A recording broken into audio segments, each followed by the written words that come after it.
पड़ोसी मुल्क पाकिस्तान की भाई साहब हालत भी खराब है और इनके यूट्यूबर्स और एक्स क्रिकेटर्स की हालत बहुत ज्यादा खराब है।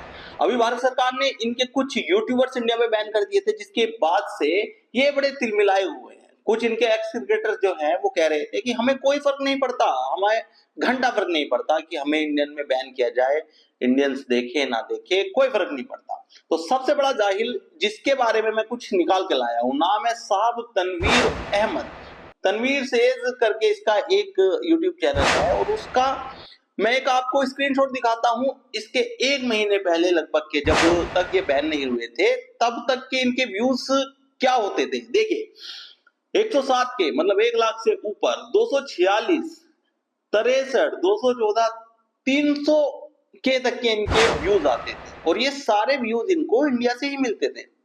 मैं झूठ नहीं बोल रहा हूं, मैं पहले भी कहता था कि यार इनको बैन कीजिए इंडिया में, ये इंडिया के खिलाफ बोल के इंडिया से व्यूज लेके ये पैसे कमा रहे हैं और हम समझ ही नहीं रहे हैं, क्योंकि हम भी देखने पहुंच जाते थे भाई साहब इनका चैनल।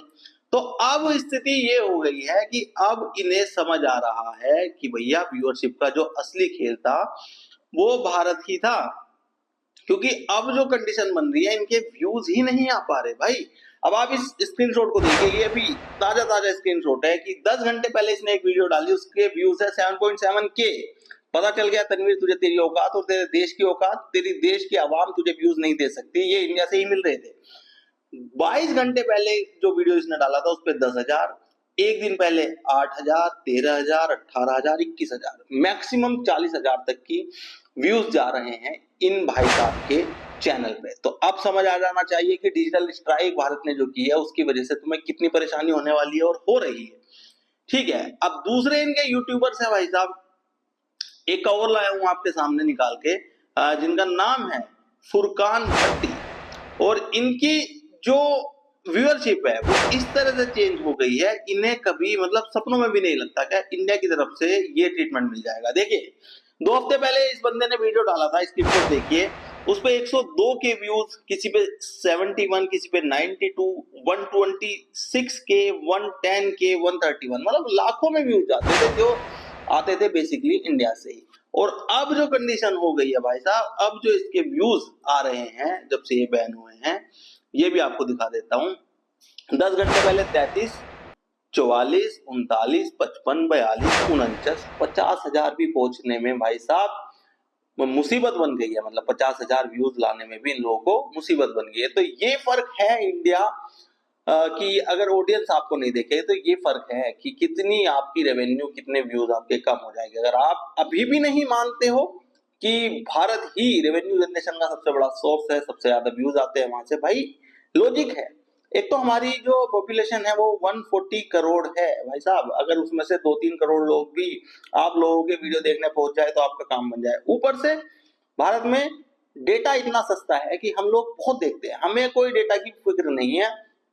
पाकिस्तान में डेटा की जो कीमत है वो आसमान पे है और वहां पे डेटा, मोबाइल डेटा ऑफ कर करके काम चलाते हैं।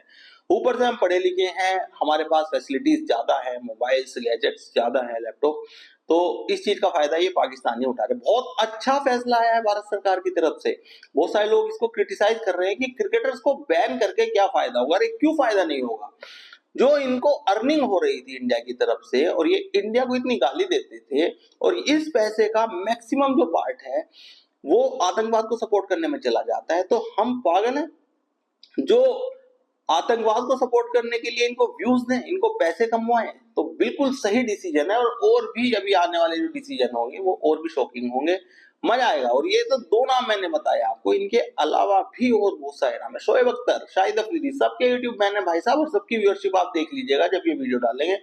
लोगों ने वीडियो डालना बंद कर दिया है ये डर में कि भाई एक्सपोज हो जाएंगे, क्योंकि भारत की व्यूअरशिप के बिना कितने व्यूज आते हैं आपने देख लिया, मैंने जो आपको स्क्रीनशॉट दिखाया। तो मजा आ रहा है भाई पाकिस्तान, अब सही लग रहा है तुम्हें, अब तुम राहत में हो, पहले से आराम है, क्योंकि अब तुम्हें समझ आएगा कि आतंकवाद के खिलाफ ना बोलने का और उनको सपोर्ट करने का जो खामियाजा तुमको भुगतना पड़ेगा वो तुम्हें समझ आएगा। अभी तो ये डिजिटल स्ट्राइक है, अभी तो पता नहीं कैसी कैसी स्ट्राइक और होने वाली है। और पाकिस्तान वालों तुम रहो औकात में भाई, तुम्हारी कोई औकात नहीं है भारत के सामने किसी भी फील्ड में, चाहे आप डिजिटली आ जाइए, चाहे आप वॉर में आ जाइए, कैसे भी आ जाइए, कोई औकात नहीं है। इस बात को जितनी जल्दी समझ लोगे तुम्हारे लिए अच्छा होगा, क्योंकि जिस हिसाब से तुम्हारा मुल्क बर्बादी की तरफ बढ़ रहा है और तुम ऐसी ऐसी हरकतें कर रहे हो कि भारत से पंगा ले रहे हो, भारत को उल्टी सीधी बातें कह रहे हो, शाहिद अफरीदी के बयान आपने सुने होंगे, तो अब आप लोगों को सबको समझ में आ जाएगा। आप क्या राय रखते हैं कि भारत ने जो डिजिटल स्ट्राइक की है इनके ऊपर, वो सही है? कमेंट करके जरूर बताएं। इस चैनल को सब्सक्राइब और फॉलो करना ना भूलें।